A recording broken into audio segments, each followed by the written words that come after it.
Gracias, Aldo, por acompañarnos. Gracias, Iván. Carrino. No Carrido.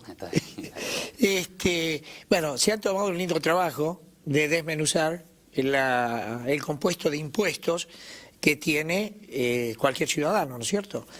Pero yo les propondría, antes de ir a la entrevista, vemos un video que han hecho que es muy ilustrativo y nos va a servir de base para charlar. Bueno. Señor director, vemos el video, por favor. Los americanos hicimos las revoluciones de fines del siglo XVIII y principios del siglo XIX para sacarnos de encima los gobiernos autoritarios de ultramar que nos impedían comerciar libremente y nos cobraban altos tributos. Pero luego de la independencia, Juan Bautista Alberdi nos alertó para que no nos engañemos. Después de ser máquinas del fisco español, hemos pasado a serlo del fisco nacional. He ahí toda la diferencia. ¿Y a dónde llegamos desde entonces? Juan es un ciudadano de la provincia de Buenos Aires, es camionero y una vez al mes recibe el sueldo de su empleador, don Justo José, quien también había sido camionero y con enorme esfuerzo logró comprar 3 camiones. Juan pactó un sueldo con su patrón de 5.000 pesos brutos mensuales, pero resulta que en el medio aparece el Estado y le saca una parte a Juan y otra a José. Así, José paga 82.397 pesos por año, pero Juan recibe 52.685 al año. Cada mes, el Estado y el sindicato se quedan con el 36% de lo que paga don Justo José. De esta manera, solo contando los impuestos y cargas directas sobre su salario, durante toda una vida de trabajo, a Juan le sacan 3.300.000 pesos, lo que equivale a 10 casas de 330.000 pesos. Pero el gobierno, basándose en la vieja idea de Colbert, quiere desplumar lentamente a Juan para que no se queje, cobrándole muchos pequeños impuestos. Cuando Juan se sube a su auto, el Estado le cobra el impuesto a los combustibles. Cuando Juan firma un contrato, el Estado le cobra el impuesto a los sellos. Cuando él se sienta a fumar un cigarrillo, el Estado le cobra el 48% del precio total y cuando va al cine, el Estado le cobra el IVA más un 10% adicional para el Inca. Como todos los meses, Juan le da el resto del sueldo a su mujer, Ana, quien va al mercado a hacer las compras. El Estado vuelve a aparecer y ahora le cobra los impuestos al consumo. IVA más ingresos brutos, impuesto a las bebidas colas y a las bebidas alcohólicas. Al día siguiente llega el cartero y le trae el impuesto a la patente del auto, el impuesto para financiar a los deportistas olímpicos y el impuesto inmobiliario. Pero no termina allí la creatividad del Estado, ya que también creó los impuestos ocultos, aquellos impuestos que se les cobran a las empresas y son trasladados al consumidor final dentro del precio de cada producto. El impuesto inmobiliario, los ingresos brutos de toda la cadena de fabricación y decenas de diferentes impuestos, tasas y contribuciones con distintas finalidades, que con gran optimismo se llevan otro 1,5% del salario de Juan. Para fin de mes, el Estado le cobró a Juan 96 impuestos diferentes y solo le permitió ahorrar, con muchas privaciones, 780 pesos.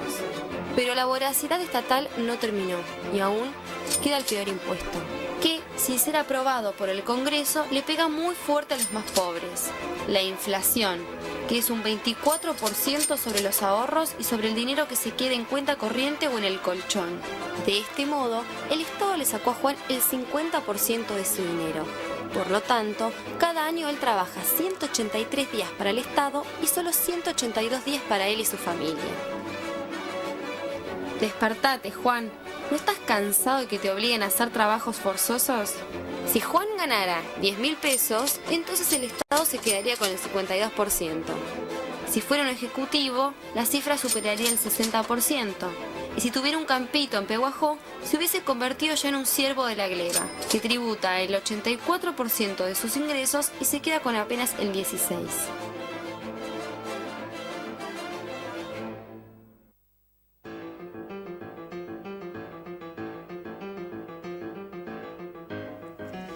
Interesante. Realmente jamás se me habría ocurrido analizar cuántos impuestos pagamos, ¿no es cierto? Sí. Bueno, se han tomado un lindo trabajo. Nos hemos tomado el trabajo, la verdad que creo que también con todo lo que pasó en este año, tuvimos movilizaciones en la Plaza de Mayo por el tema del mínimo no imponible, el tema de los impuestos es siempre importante. Entonces nos pareció interesante saber cuánto era, o por lo menos armar una estimación razonable de cuánto era que se lleva el gobierno en impuestos y cuánto le saca a los trabajadores, ¿no? Entonces tomamos el ejemplo de Juan, que es una persona modelo, digamos, que cobra 5.000 pesos y vive en la provincia de Buenos Aires, y fuimos analizando en función de lo que le descuentan por el trabajo, lo que le descuentan en consumo, lo que le descuentan en otro tipo de impuestos, en la cantidad y complejidad de impuestos que existen en la Argentina, que como ahí vimos son 96 diferentes, ¿cuánto realmente le sacaban a él? Y bueno, llegamos a la asombrosa conclusión de que esta persona tiene que trabajar 183 días para él, para el Estado, mientras que la otra mitad del año recién la puede disfrutar llevándose el dinero para su casa y para su familia, ¿no? Yo tengo la oficina en la provincia de Buenos Aires y pagamos ingresos brutos a la provincia.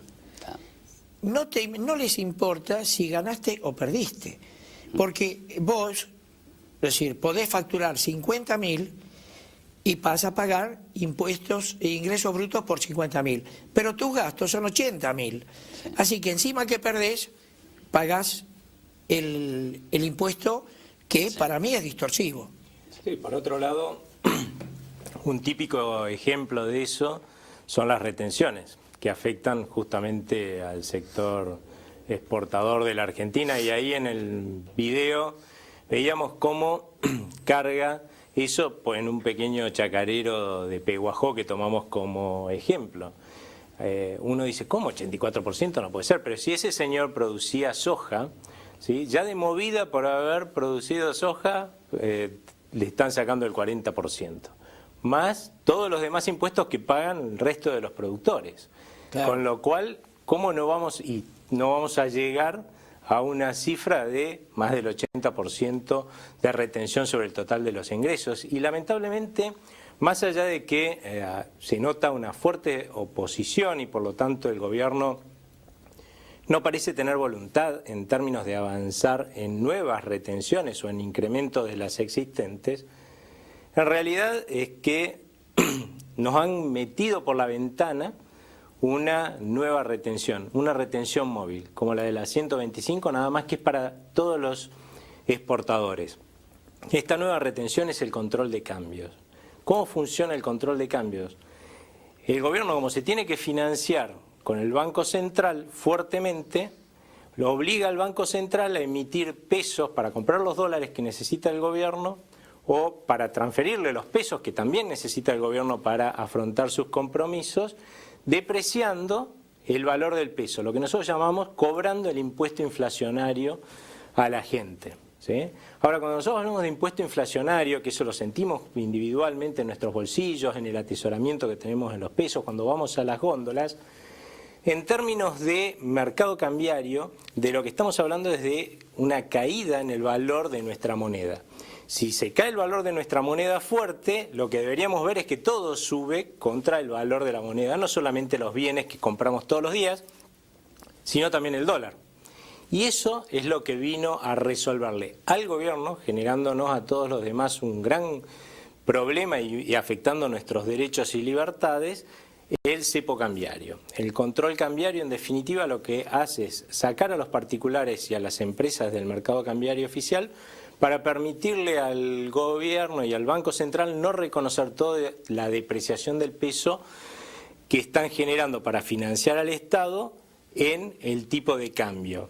Ahora bien, cuanto más se deprecia el peso y menos se refleje eso en el tipo de cambio oficial, lamentablemente quiere decir que el producto, el fruto de las exportaciones, de los que producen para exportar, que van a traer esos dólares del exterior para venderlos en el mercado oficial, cada vez va a ser menos remunerado. Va a haber una quita creciente, ¿sí?, a ese ingreso que tienen los productores de bienes exportables. O sea que hacia adelante hay un factor más que va a seguir afectando al sector exportador fuertemente en materia de competitividad, y que nuevamente no tiene en cuenta la capacidad contributiva de cada uno, porque esto va a afectar a aquel que tenga pérdidas, que tenga pocas ganancias o que tenga muchas ganancias por igual. Iván, uno de los impuestos que debiera ser revisado, a mi entender, por ser un impuesto perverso para los pobres. Un pobre cobra, ponele, 1.000 pesos. pero en las góndolas hay productos del 10 y productos del 21. Está dejando no menos de 160, 170 pesos en impuestos que le tiraron abajo esos 100 de esos 1000 de posibilidad de compra. Sí.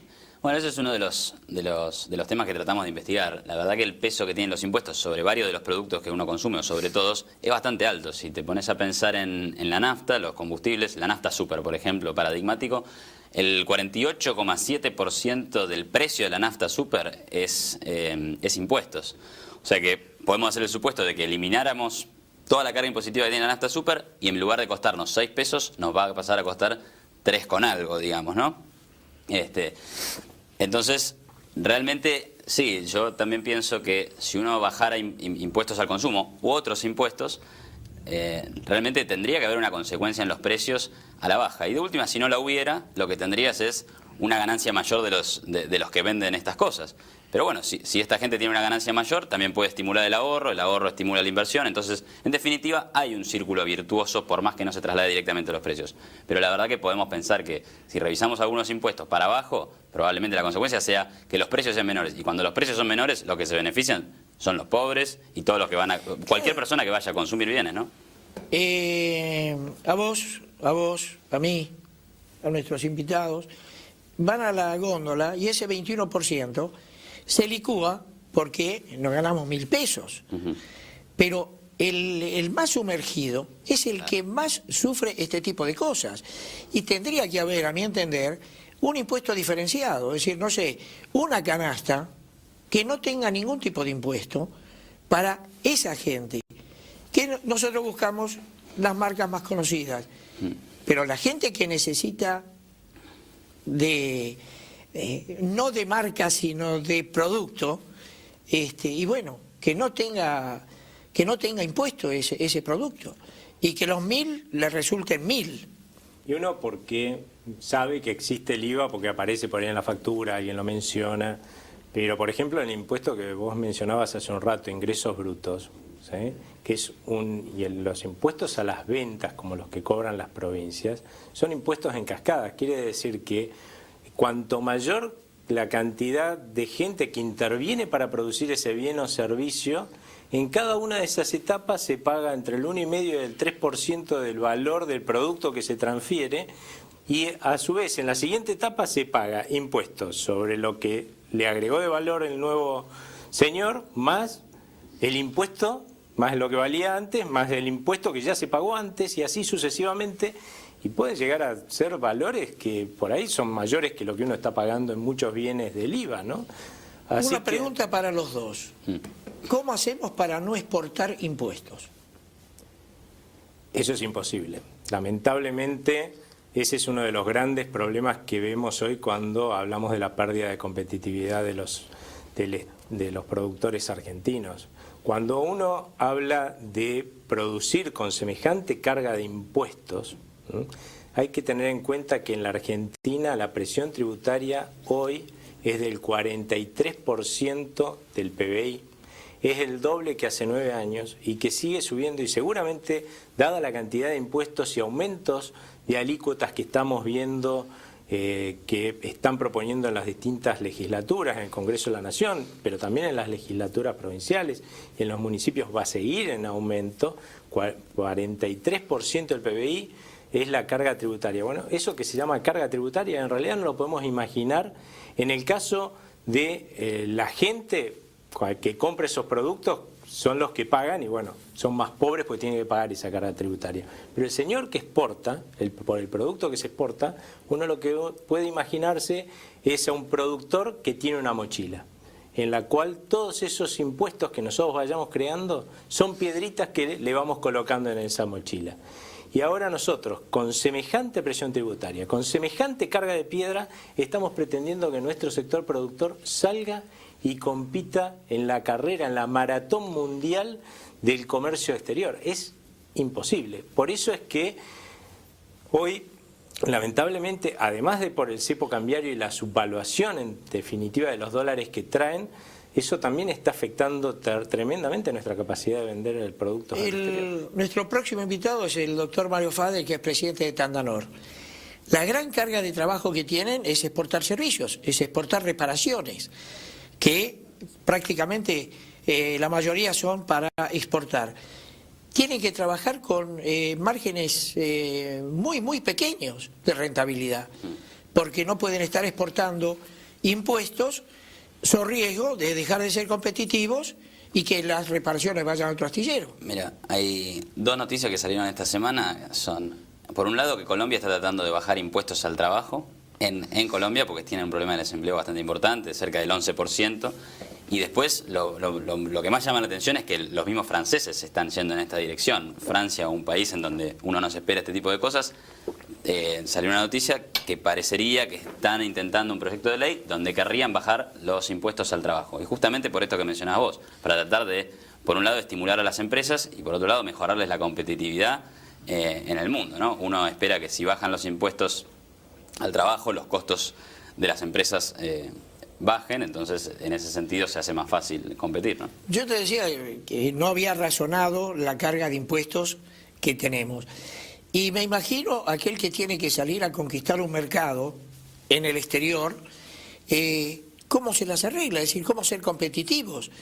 No podemos llevarlos a mostrarles una vidriera magnífica de productos y decirle, vos no podés entrar porque no podés pasar por allí porque no te dan los márgenes de rentabilidad.